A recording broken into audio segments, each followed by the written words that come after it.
Familias Unidas Misioneros del Amor de Dios se complace en presentar una más de las conferencias del Reverendo Carlos M. Santos e invitados. Dispónganse a participar y disfrutar de estos mensajes de crecimiento espiritual, formación humana y superación personal.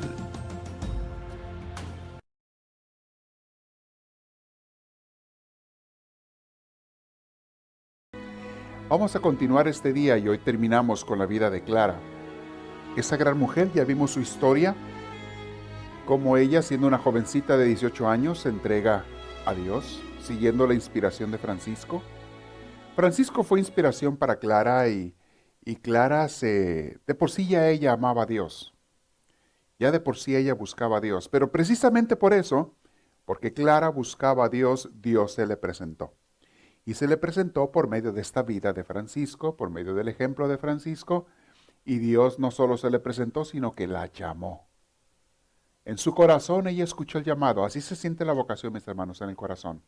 Es un deseo, una inquietud. Y te llega muchas veces por una invitación, por un ejemplo, por una palabra, por una predicación. Y de repente sientes el llamado de Dios a seguirlo de manera especial. Unos de una forma, otros de otra. Puede ser en la vida matrimonial, casado, con hijos, pero sientes un llamado a una vida más diferente. Allí, teniendo tu familia y lo que tienes, sientes el llamado a tener una vida diferente a la que llevan los demás. Una vida más profunda, una vida más de comunión con Dios. Y hay quienes responden, hay quienes que le dicen al Señor, sí, sí quiero, y hay quienes dicen, no, no quiero. Otra gente es llamada a una vocación consagrada. Solteros, solteras, fue el caso de Francisco, de Clara, de muchos hombres y mujeres, que de alguna manera le decimos al Señor, Señor, yo quiero seguirte de una manera más entregada, el tiempo que tú quieras. Este tiempo yo quiero servirte, fincar tu reino, ser ayuda para mis hermanos y sobre todo, pasar mucho tiempo contigo. Una persona que no tiene el compromiso de una familia, tiene esa oportunidad y también esa responsabilidad de pasar más tiempo con Dios. Todos tenemos que pasarlo, todos estamos llamados a pasarlo, pero la persona que tiene más tiempo tiene esa, casi diría obligación, pero no es obligación porque Dios no obliga a nadie a nada, pero sí una invitación especial y responsabilidad de tener una amistad con Dios, o sea, no hay pretexto. Clara fue una mujer así, desde chiquita ella amaba a Dios, porque escuchó de sus papás, de su familia, de predicadores indudablemente, escuchó lo que es Dios, la invitación del Señor. Y un día, a los 18 años, como ya vimos la vez pasada, decidió y dijo, yo sigo a Dios. Y aunque mi familia se oponga, yo quiero dedicar mi vida al servicio de Dios, siguiendo el ejemplo de Francisco. Y bueno, no voy a repetir lo que ya vimos de las enseñanzas pasadas, en los crecimientos pasados. Allí están las grabaciones. Pero Clara fue un ejemplo y sobre todo una gran ayuda para Francisco. Tenía ese espíritu noble. Era también una mujer de mucho, digamos así, de mucho porte, de mucha elegancia. Y no me refiero porque era rica, de familias ricas, porque el porte y la elegancia no están relacionados o identificados con las riquezas materiales. No tiene nada que ver con que si eres pobre o eres rico. Era una mujer que aparte dicen que era muy bonita, muy bella, tampoco es eso lo que hace el porte y la elegancia. Era su manera de presentarse y de verse a sí misma con mucho respeto, con mucho honor, y también con mucha caridad y amor, porque tenía mucha caridad y amor por los pobres, los leprosos, los necesitados. Era una mujer que, dicen por aquí, no se andaba por las ramas. ¿Y saben qué es lo más bonito que se me hace? Que Clara fue una mujer que le fue mandada a Francisco como apoyadora de su trabajo. Clara iba siguiendo la inspiración de Francisco, pero vamos a ver aquí más adelante que en realidad Clara también fue un gran pilar para Francisco. Hubo veces en que Francisco se andaba cayendo.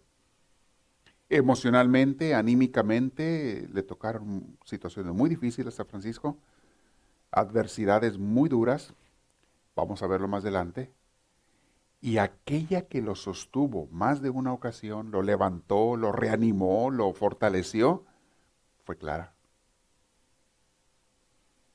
Porque algunos piensan que la mujer es el sexo débil y no, a veces es más fuerte que el hombre.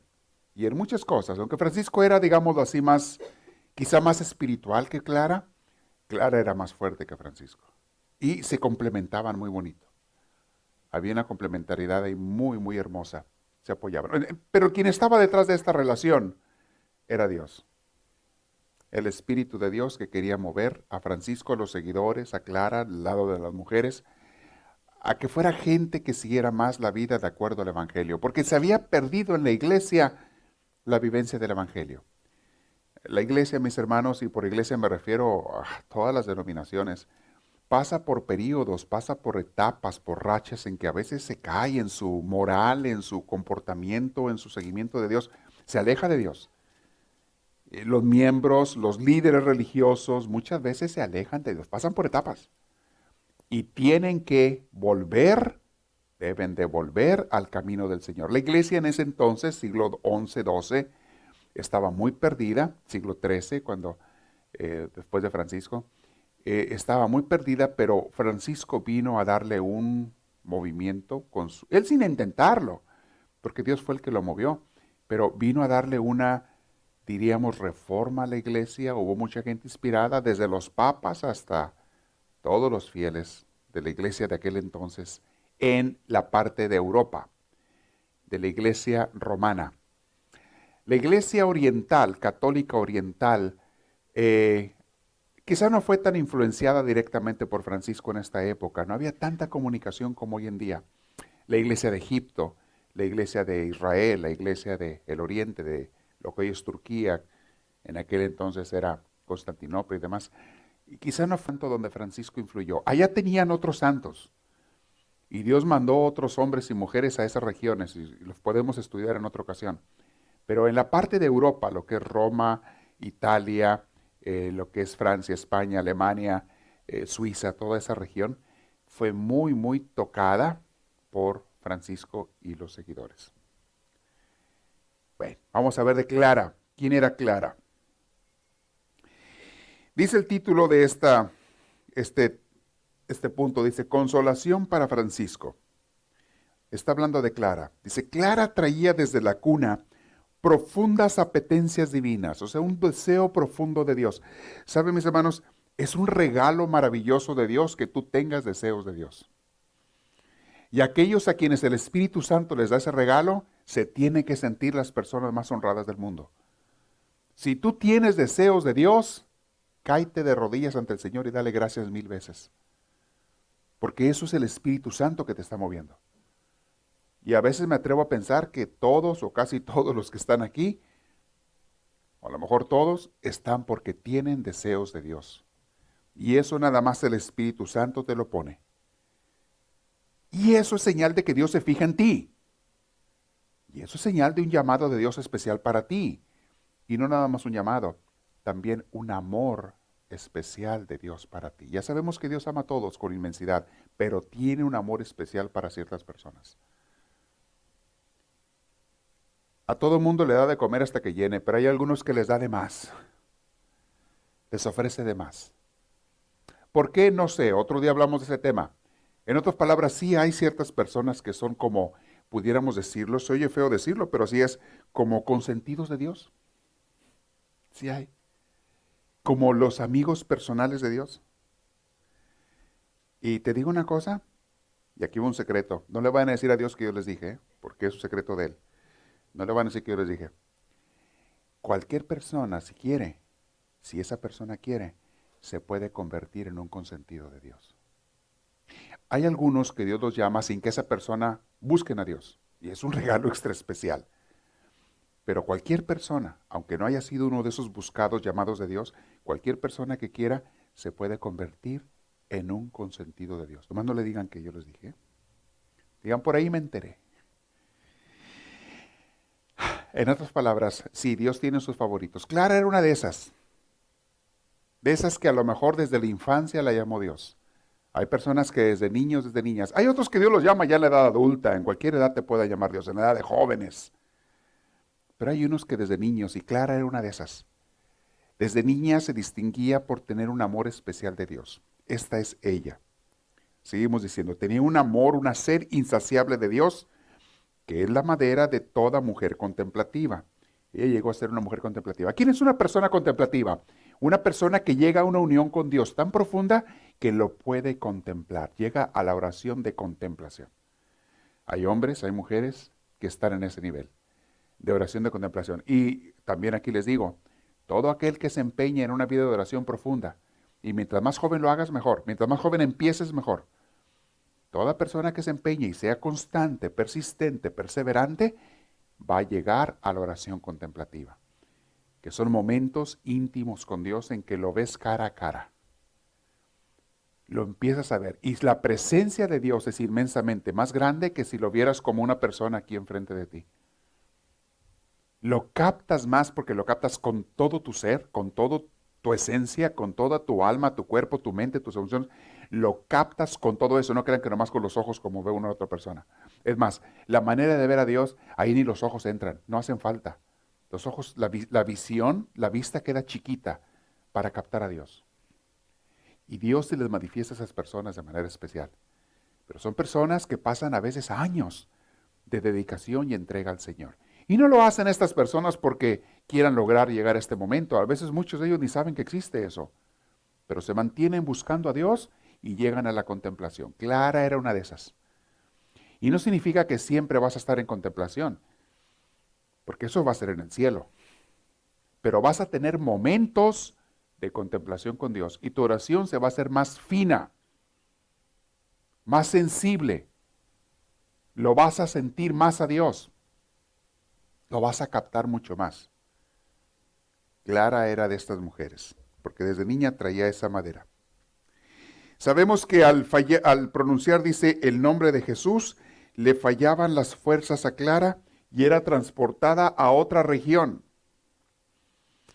Mantuvo a lo largo de su vida un empaque aristocrático, sin que ello amenguara su cordialidad. Era una persona fina, elegante, como les digo, pero era sumamente cordial, humilde, sencilla y amorosa. Lo vamos a ver más adelante. A lo largo de sus 38 años de clausura, fíjense, duró 38 años. 38 más 18 son 56, ¿no? Creo que más o menos a esa edad murió ella. Pero duró 38 años ella en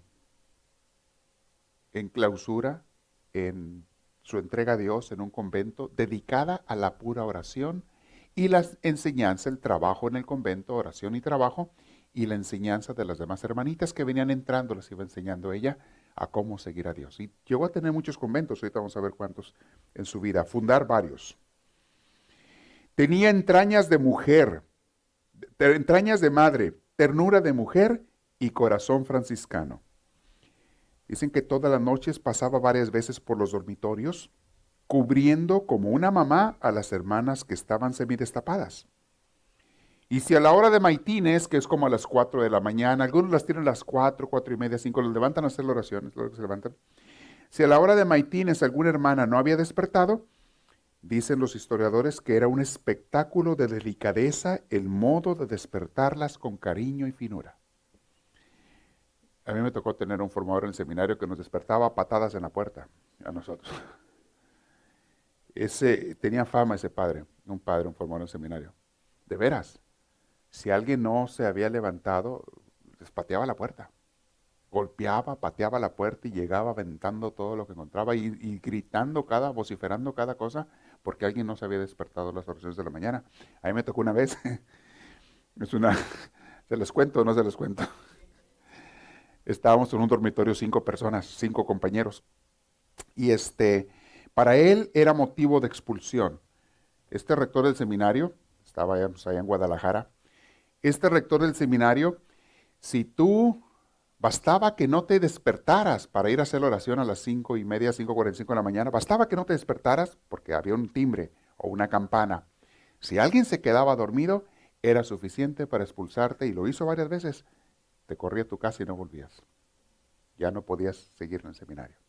A varios compañeros les tocó eso. Pero cuando andaba de buenas, te ponía una santa regañada. Cuando andaba de buenas. una regañada y una castigada y cuánto, y pues bueno, así era muy estricto. Y por ahí está él. Es una personalidad religiosa y pues yo le tengo mucho cariño porque personalmente yo tuve una bonita relación con él. Me apreciaba mucho, me quería y yo a él y hasta la fecha se acuerda de mí y le pregunta a mis ex compañeros del seminario por mí cuando nos vemos.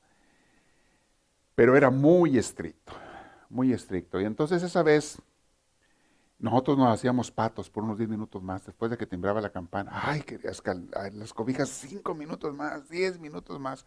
Y había diferentes dormitorios en el seminario. Entonces, como ya sabíamos cómo tocaba él la puerta, nos vacilábamos unos a otros. Cuando alguien no había abierto la puerta de su recámara, significaba que todavía no se habían levantado, y llegábamos y lo tocábamos así como él tocaba. ¡Ton, ton, ton, ton, ton, ton, ton! Es bien fuerte la puerta, ¿verdad? Y así nos tocábamos, toda la gente se asustaba, se levantaba, los otros asustados, ay, es el padre. Nada, era el otro compañero, atacados de la risa todos, ¿no? Bromeando. Entonces nos lo hacíamos a cada rato. Pues un día en la mañana nos quedamos dormidos otros 5 o 10 minutos. No se me olvida, era un domingo por la mañana. Y ¡ton, ton, ton, ton, ton, ton! La puerta. Estos latosos de enseguida. Que nos dimos la bata por la... Y ¡ton, ton, ton, ton! Otra vez.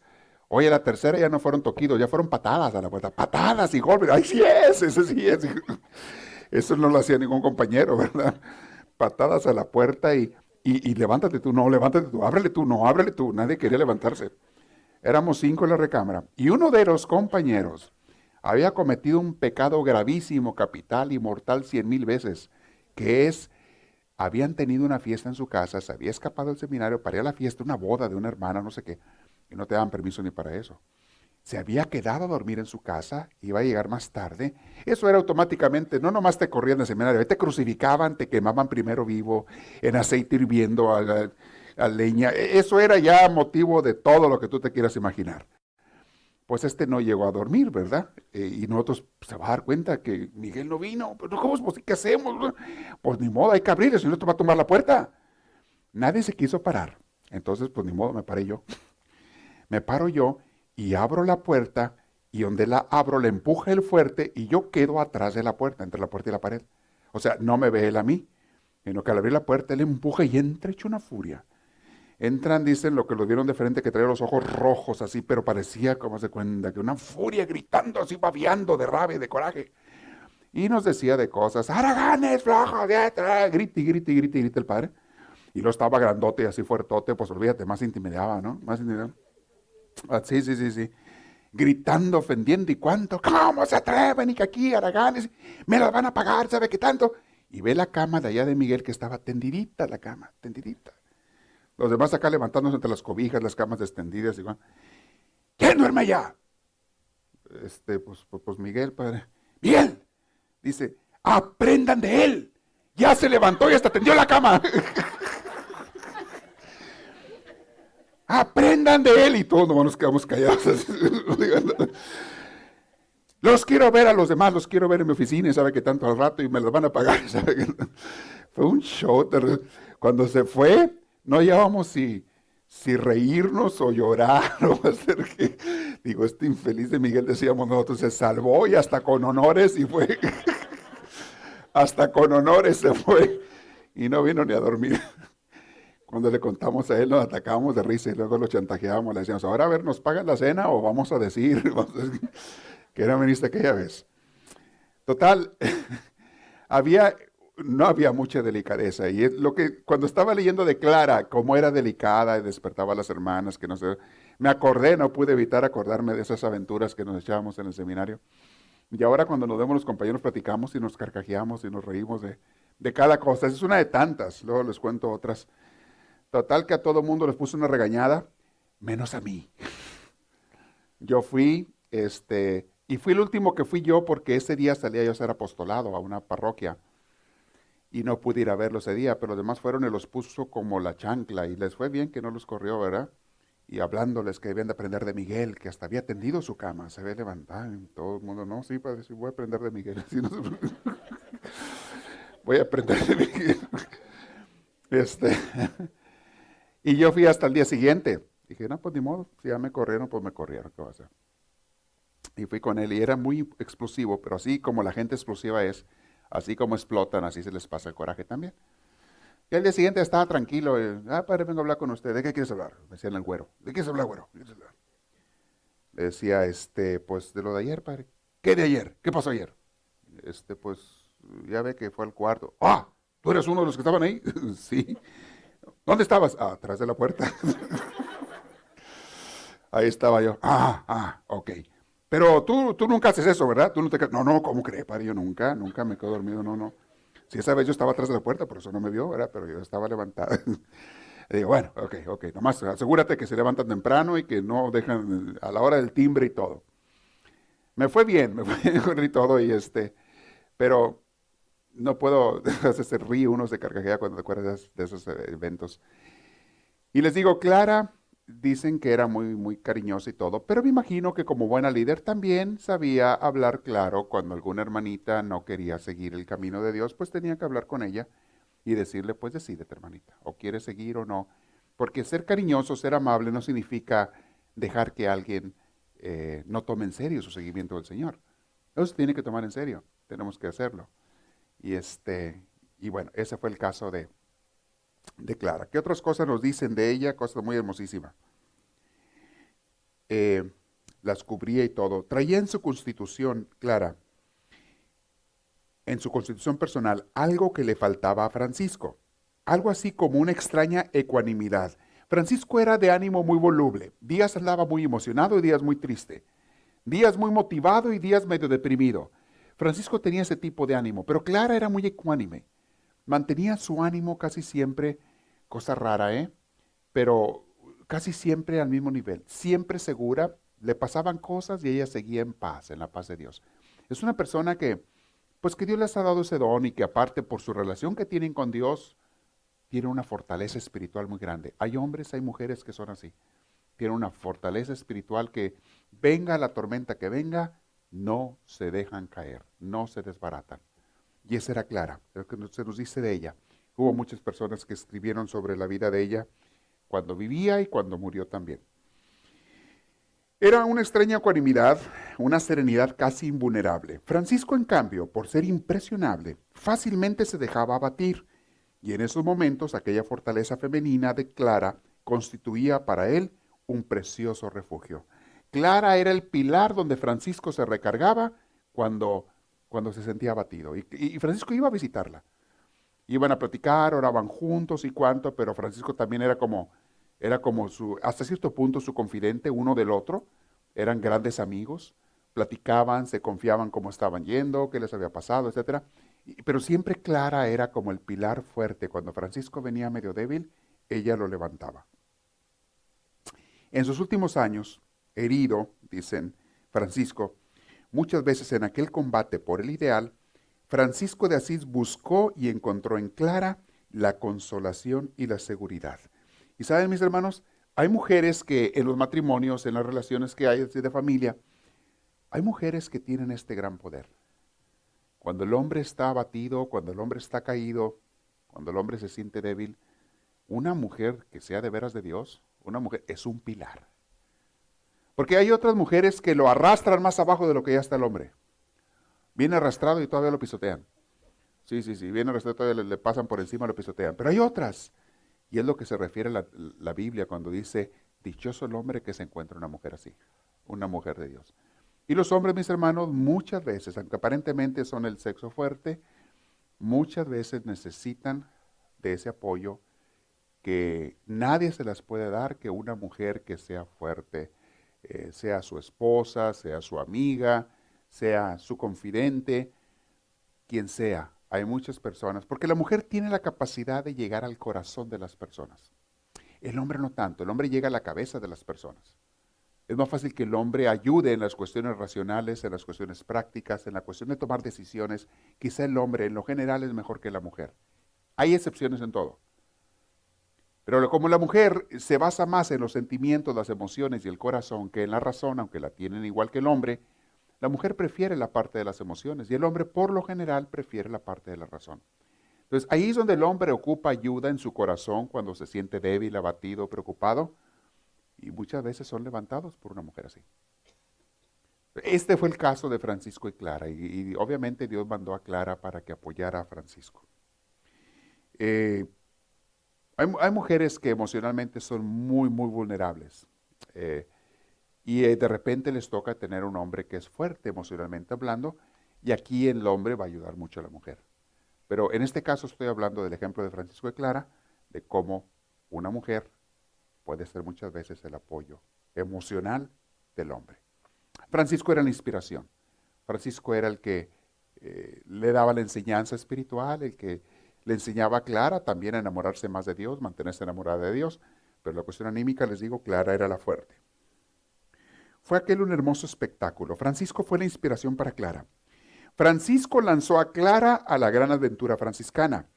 Ella fue una discípula fidelísima, muy fiel, la más bella plantita del jardín, dice así el autor. Eso fue Clara. Sin embargo, era Clara la que frecuentemente tenía que confirmar a Francisco en su ideal. Francisco sabía lo que tenía que hacer, pero a veces se sentía débil. Y esta Clara lo confirmaba. Como madre invencible, le infundió una y otra vez coraje y estímulo para aquellos años difíciles de Francisco. De hecho, ya esos últimos años de Francisco fueron quizás los más difíciles de su vida. Al principio fueron aventuras que tuvo con la familia, con la gente de Asís que lo rechazaba, pero donde hubo crisis más fuertes en la vida de Francisco fue en los últimos años de su vida, y fue cuando ya Clara estaba allí. Clara lo apoyó mucho a Francisco. En su conjunto, Clara se nos aparece como una personalidad definida y encantadora, casi cautivadora, dice el autor. Yo no digo casi, yo digo cautivadora. La personalidad de Clara. En aquellos tiempos, y aquí viene algo, la cultura era diferente, mis hermanos. A las mujeres se les veía diferentes. Y en aquellos tiempos no se concebía un monasterio sin rentas ni propiedades. ¿Qué significa renta? Significa ingresos económicos. Cuando los monasterios, los religiosos hablan de renta, significa tener ingresos para su sostenimiento. Tienen que pagar comida, tienen que pagar habitación, los gastos, etcétera, lo que se ocupe, y eso se llama la renta. Entonces, antes de fundar un convento, por muchos siglos así fue, y todavía hasta la fecha, cuando un hombre o una mujer quieren fundar un convento, un monasterio de hombres o de mujeres, lo primero que las autoridades religiosas quieren averiguar es ¿y cómo se van a sostener? ¿De dónde van a sacar dinero? No, pues que mire que fabricamos esto y que vamos a tener esto, tenemos este campo y vamos a... Ok, si se ve que van a tener ingresos y cómo van a tener, ok, las autoridades les daban permiso. Si no veían esos ingresos o esa manera segura de tener dinero para sus gastos, no los dejaban empezar. Esto fue la gran excepción y diferencia de Francisco y de Clara con sus órdenes religiosas, que ellos al contrario, ellos querían ser muy apegados al Evangelio y decían, vamos a fundar todo esto sin dinero, porque queremos confiar 100% en que Dios proveerá. Ya vimos la historia de Francisco y de los hombres, pero con las mujeres era más difícil. Los hombres podían andar en la calle pidiendo dinero y no pasaba nada, pero cuando vieran las mujeres solas en la calle, eso se veía mal. Que anduvieran las mujeres durmiendo en las banquetas o durmiendo en los afueras de los pueblos como andaban los hombres, eso no se veía bien, aparte que era peligroso. Entonces, en cierta forma, las mujeres, Clara y las seguidoras, tuvieron más conflicto para seguir la orden de acuerdo a la visión de Francisco. Y con el pasar de los años, como quiera, procedieron a tener rentas, a tener ingresos, aunque por muchos años y durante la vida de Clara, hicieron todo lo posible ellas por no hacerlo así. Pero bueno, no era muy práctico, era ideológico, era algo muy hermoso de acuerdo al Evangelio, pero el Evangelio también tiene que ser práctico. O sea, no apegarse a ninguna cosa material, pero sí tiene que tener comida. Mínimo, un lugar donde vivir, con qué sostener eso, etcétera, pues tienen que tenerlo. ¿Bien? Entonces, en aquellos entonces no se concebía un monasterio sin rentas y propiedades. Clara le prometió a Francisco vivir sin bienes estables, porque era la idea de Francisco, nunca tener propiedades, ni renta, ni nada. 27 años sobrevivió Clara a Francisco, ¿eh? Interesante. Después de que murió Francisco, todavía Clara vivió otros 27 años. Y fundó 24 monasterios de clarisas en su tiempo. En los 27 años que sobrevivió, a Francisco, el ideal primitivo de la pobreza franciscana fue desmoronándose precipitadamente ante sus ojos impotentes. O sea, poco a poco los monasterios que se iban fundando ya empezaban a tener rentas. Y Clara peleaba contra las personas, autoridades religiosas, porque ella quería que se llevara todo al pie de la letra, sin dinero. Pero había mucha gente, empezando por los líderes religiosos, que decían, no, tienen que tener dinero ustedes. Y la manera en que tenían las rentas era que a veces había gente rica que decían, hey, yo les voy a dar esta mensualidad. Yo voy a sostener este convento con esta mensualidad. Había un rico, 2 o 3, 4, que eran admiradores de la obra y querían que hubiera gente dedicada a la evangelización, a la oración, etc. Y ellos se comprometían a pagar. En el caso de siglos después de Santa Teresa de Ávila, en los 1500, ella fundó conventos.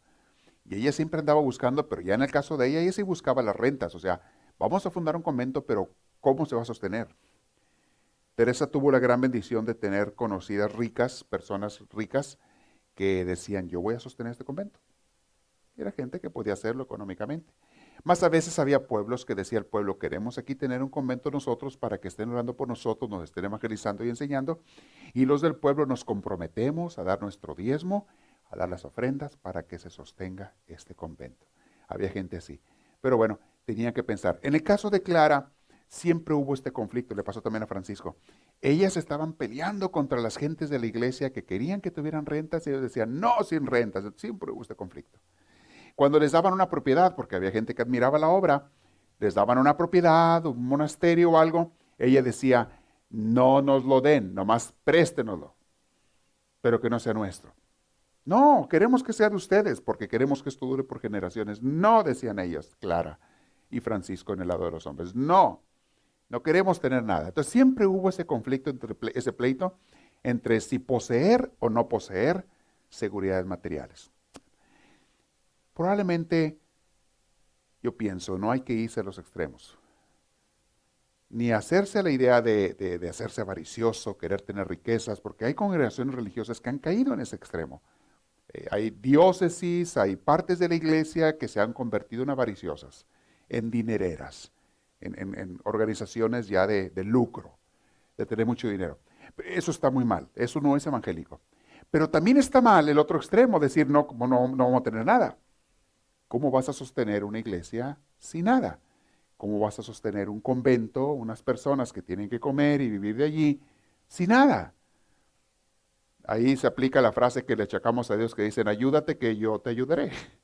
O sea, y también me recuerda ese cuento del que se estaba ahogando y no quería aceptar las ayudas que Dios le mandaba para salvarse de la inundación. Dios te manda a esa gente que te ayuda para que sigas con la obra del Señor. El trabajo de nosotros es nunca ni apegarte ni enamorarte de las cosas materiales, nunca. Y eso sí es el evangelio, nunca, pobres de espíritu. Pero tampoco te puedes ir al extremo de despreciar las cosas que Dios te manda para que puedas hacer el evangelio, puedas propagar el evangelio. Bien, les quiero explicar por qué este punto es muy importante en la vida de Francisco y de Clara.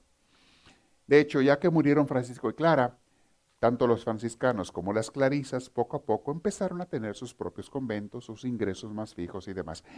Pero siempre ha habido hasta la fecha ese recordatorio. No se les olvide lo que Francisco nos enseñó. Que no se apeguen a nada. Estar desapegándolo de todo. Y muchas veces los franciscanos no han respetado, no han seguido esas enseñanzas de Francisco. Ha habido ciertas comunidades, no vamos a generalizar. En todo hay buenos y malos. Ha habido ciertas comunidades que no las siguen y otras que sí. En las clarisas igual, hay unas que lo siguen, otras que no. Pero no nos toca a nosotros juzgar en nada. Nomás estamos viendo este día la historia de Francisco y la inspiración que él nos da a nosotros. Si algo nos inspira en Francisco y Clara, es ese desapego de las cosas materiales. Muy bien.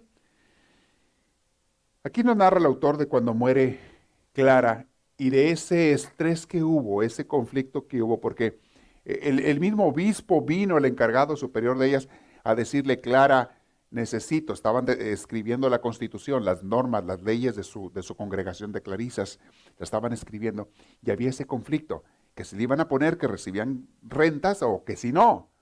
Y Clara estuvo en ese conflicto.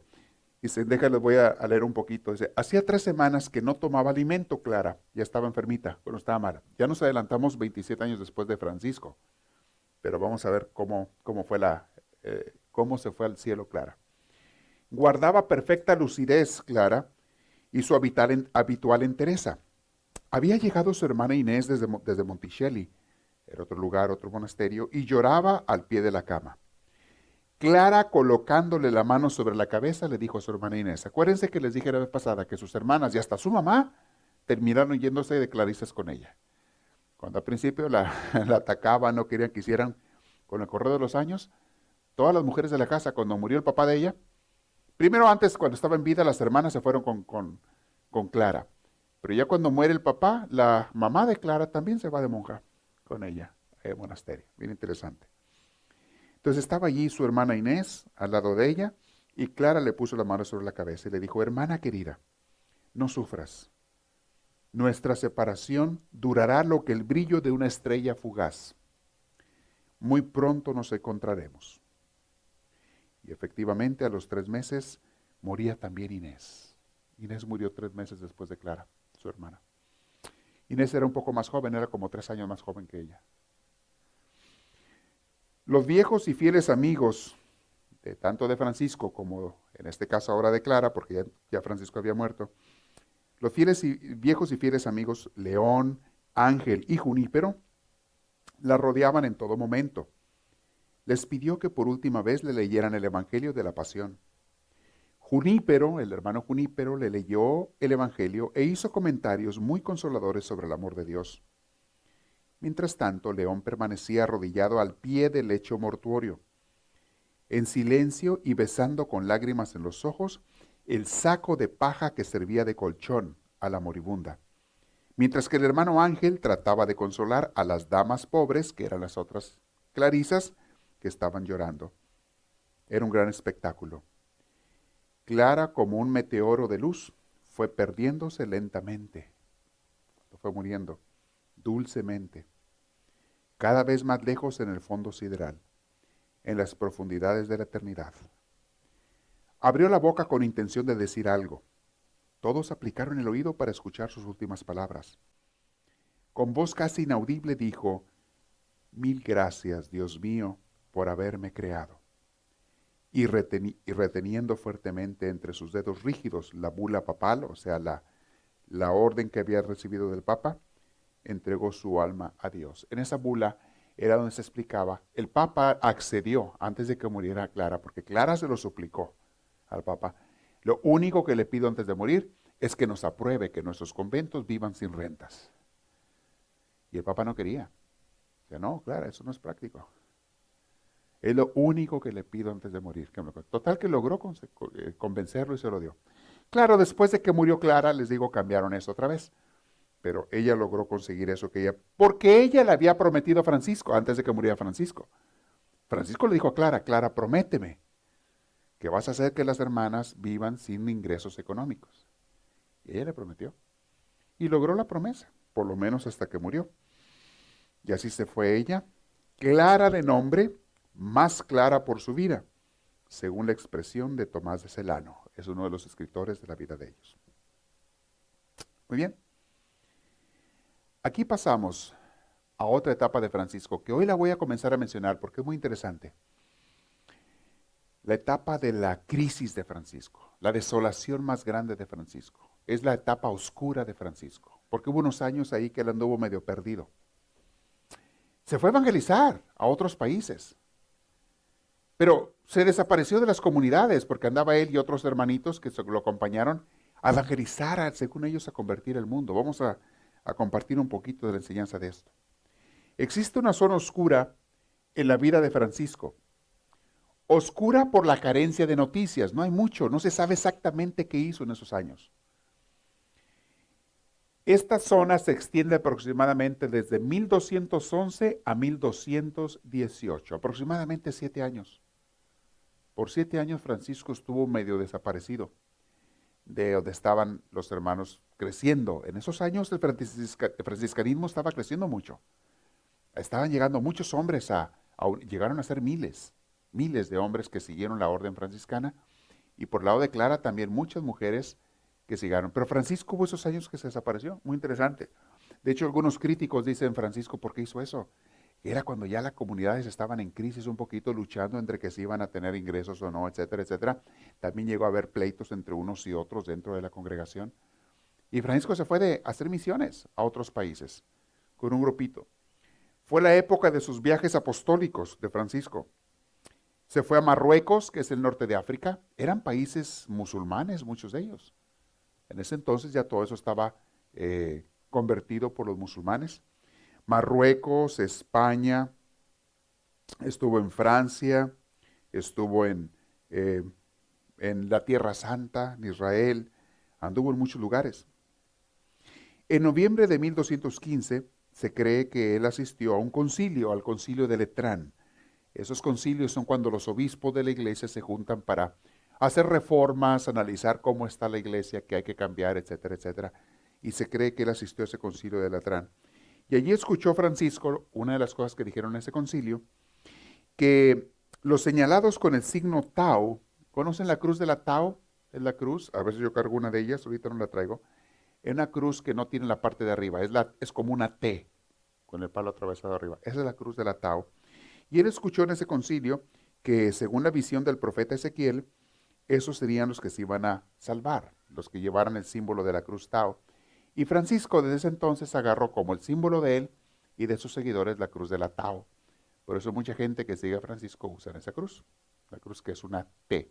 Y se le conoce la Tau porque es la letra T en griego, por eso se le conoce así, esa cruz. Pero bueno, simplemente un símbolo que él sigue.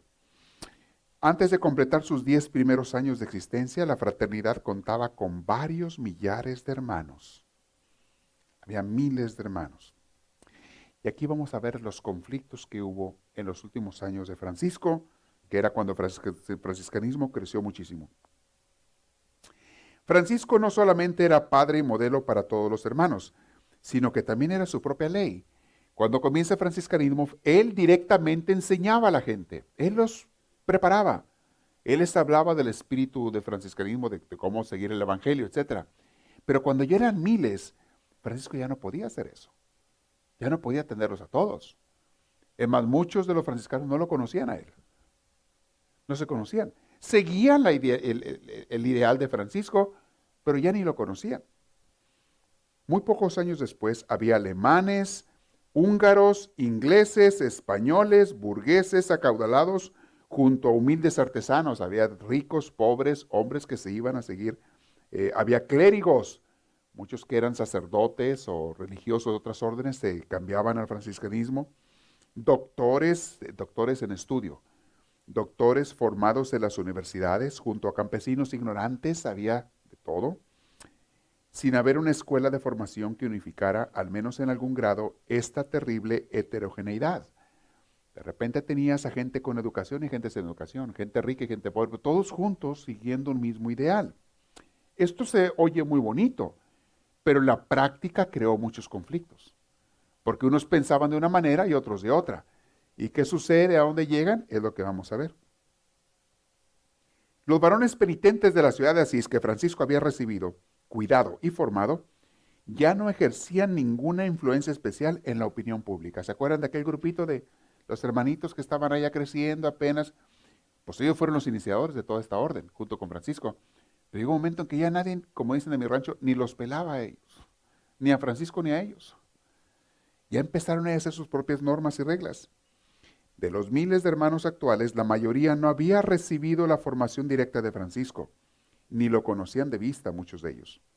Había rectores de la fraternidad, procedían en su mayoría del clero distinguido, eran hombres eran sacerdotes o otra gente que de repente ya eran rectores de conventos de franciscanos. Y traían obviamente sus ideas de formación que habían recibido. Y trataban a veces de imponer sus ideas que ya no eran exactamente como Francisco las tenía. ¿Qué les quiero decir con esto? Empezó a haber conflictos. Pero todo esto vino a afectar a Francisco también, obviamente. Él se enteraba de todo lo que estaba pasando. Empezaron a hacerle la guerra al hermano Francisco. Francisco que no quería que tuvieran posesiones y estos que sí quería que tuvieran posesiones. Empieza una guerra tremenda. En realidad, dice el autor, estos no era que tuvieran mala voluntad, simplemente tenían una diferente formación.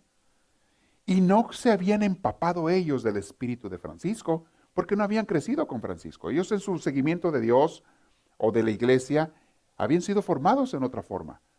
De repente, como se hizo tan famoso el movimiento franciscano, pues todo el mundo se quería unir.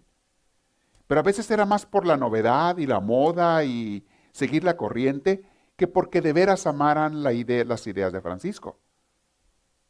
Y esto empezó a crear mucho conflicto. Empieza a haber un movimiento de reforma. Pensaban que Francisco de Asís fue el enviado de Dios para suscitar en la iglesia un gran movimiento de reforma. Pero, generado el movimiento, pensaban estos hombres, Francisco era incapaz de organizar, canalizar o conducir ese gran pueblo. Francisco era ignorante y aparte partidario de la ignorancia. No se les olvide que Francisco no tenía escuela. Su seguimiento de Dios era del corazón, era de amor, era de entrega. En suma, a estas alturas, Francisco era un peligro para el franciscanismo. Llegaron a verlo hasta como un enemigo, porque según estos líderes de los franciscanos querían ordenar, como ellos sabían o creían saber, a las órdenes religiosas de ellos, pero era diferente a como Francisco lo quería hacer y entonces ya lo veían como un enemigo a Francisco. No se les olvide que lo terminaron corriendo sus propios seguidores a Francisco. Dice el autor, si no se ponía disciplina, pensaban estos hombres, si no se ponía disciplina y orden, aquel movimiento suscitado por el hermano de Asís habría de convertirse en un río salido de cauce, sin rumbo y a la deriva, que iba a inundar todo.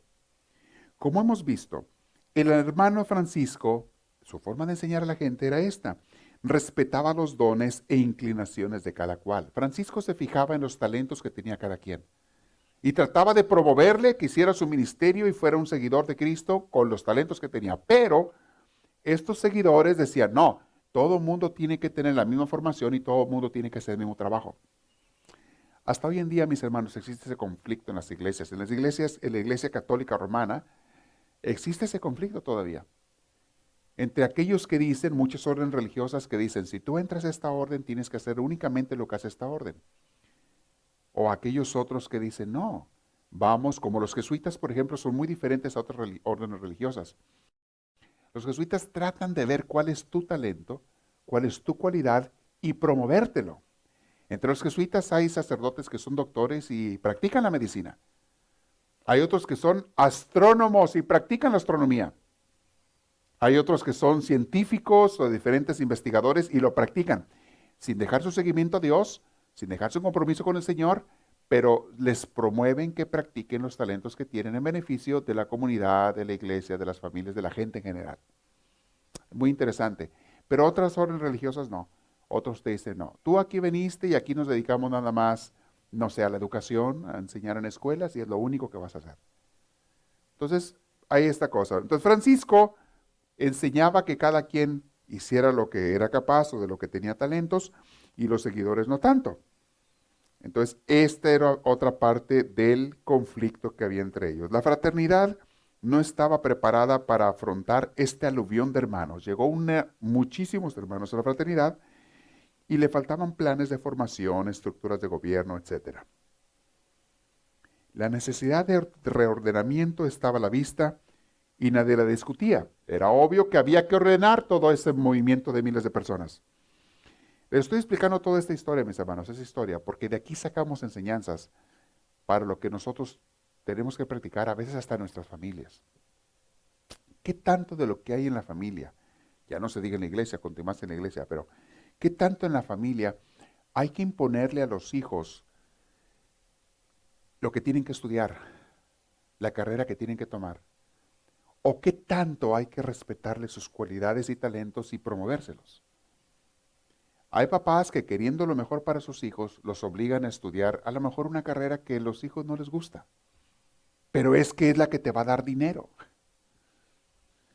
Qué grave error cometen muchos padres o muchos hijos que siguen esa idea de que hay que estudiar carreras que te dejen dinero y no carreras que sean tu vocación. De esa manera a veces logras tener a gente, si es que logran terminar esa carrera que no era su vocación, tienes a gente que tiene dinero pero es infeliz. o que termina abandonando esa profesión porque nunca le llenó. Aunque le dejara dinero, no es lo que le hacía feliz. Cantidad de ejemplos que tenemos de eso. Yo pienso que en esto tenemos que aprender más de Francisco que de aquellos otros que querían reformar el franciscanismo. Yo pienso que Dios da vocaciones a cada quien, da talentos, y es nuestra obligación descubrirlos en nosotros mismos y ayudar cuando tienes niños y demás a que los descubran ellos, tus hijas, tus hijos, que vean qué es lo que Dios les llama, que tampoco se dejen llevar por la sociedad, porque la sociedad te mal aconseja. Te invita a hacer cosas que no son necesariamente lo que Dios quiere o lo que a ti te va a hacer feliz. Descubrir tus talentos, promovértelos, ayudarte todo lo que se pueda, para que hagas eso que tú quieres hacer. No se me olvida una familia que tiene un conflicto con su hijo, adolescente y ya joven. Un día me llamaron pidiéndome ayuda. Tenían conflicto porque el muchacho le decían que iba a estudiar y él decía que su sueño desde chico había sido ser recolector de basura. Los que manejan los camiones, que andan recogiendo la basura. Desde niño él veía que pasaba el camión y cómo se bajaban y llevaban los botes y esto y lo otro. Y de alguna manera este muchacho, eso es lo que él quería hacer. Y la verdad que nunca fue muy bueno para los estudios este muchacho y cuánto, pero bueno. Cuando me hablan a mí, me dicen, padre, convéncelo. Dije yo, ¿y qué pasaría si no hubiera recolectores de basura? ¿Estaríamos usted y yo bañados aquí de basura hasta arriba? Montañas de basura. También es una vocación. No sé si sea la de su hijo, él la tiene que descubrir y tiene que ver qué talentos tiene. También hay que asegurarnos que no sea por pura flojera, porque no quiere estudiar, porque ahí eso es flojera, sería muy diferente. Pero si alguien descubre que esa es su vocación, ¿por qué no? Si sientes que eso te llena y tienes razones válidas, y claro, para eso hay que hablar con un consejero vocacional, hey, todos tenemos llamados diferentes. Y tú no tienes que hacer lo que yo te digo, ni necesariamente en cuanto a vocación, ni yo lo que tú me dices. Dios nos llama a diferentes cosas. Pero sí te digo una cosa, a cada quien Dios lo llama a algo. Y te da varias opciones, pero te dio talentos. Y esos talentos los puedes aplicar en diferentes opciones. Tú escoge la que quieras, pero que tenga que ver con tus talentos. Ponlos a trabajar y siempre piensa en hacer bien a los demás. Y vas a ser la persona más feliz en esta vida. Te vas a levantar contento para ir a trabajar y vas a regresar cansado, feliz de haber ido a trabajar. Esa es la gente que vive su vocación. Los que se van contentos. ¿No han sabido de gente que se levanta a fuerzas y van a fuerzas a trabajar? ¿Nunca han sabido de gente así? Ay, es lunes. 5 días seguidos ahorita de trabajo. Ay, de aquí a que sea no, este ya lo regó.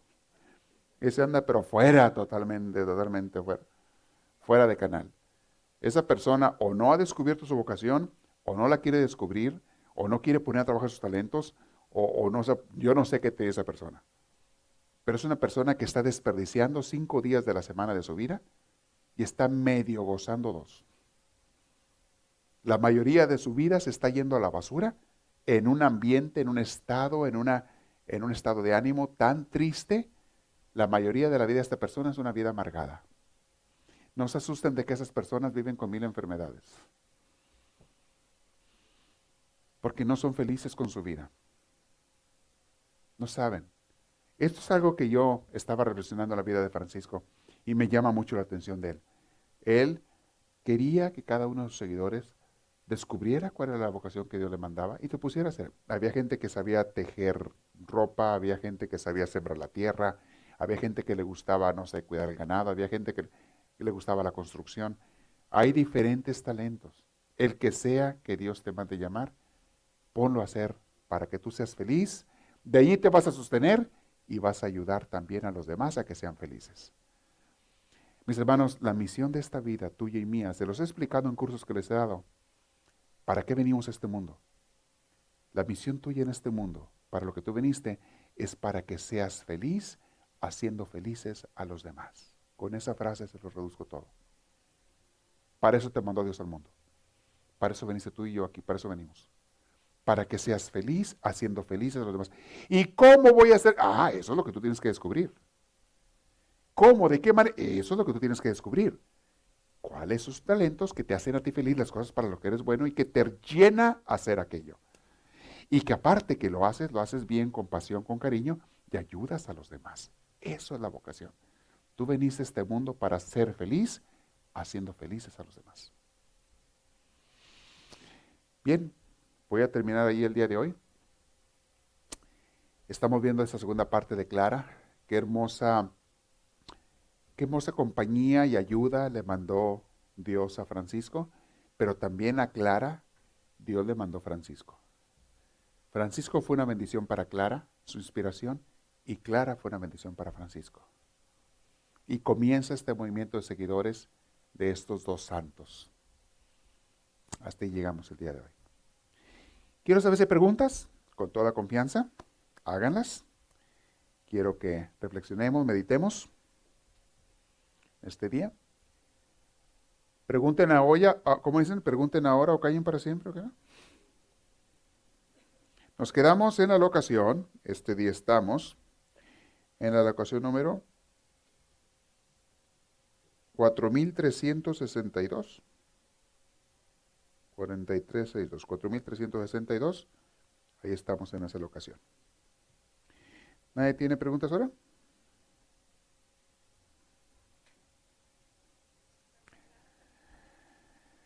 También, Clara era de Asís, sí. Santa Clara era también de Asís. Los dos salieron de ese pueblito. Interesante. ¿El nombre de qué? Probablemente sí, el rompope de Santa Clara, pues yo no lo conozco ese rompope, no lo he probado, pero ya que lo pruebe les digo si es de... No lo conozco, pero debe de ser por ella. Y a lo mejor lo hacen las clarisas, ese rompope. Ajá. Hay muchas monjitas que hacen el rompope. Casi de seguro que las que lo inventaron o ese son clarisas, son esas monjitas que lo hacen. O algún Vivales que hizo el rompope dijo, le pongo nombre de monjas para que me lo compren más. Que piensen, nombre de una santa. Hay de todo, pero esa es la Clara, esa es la Santa Clara.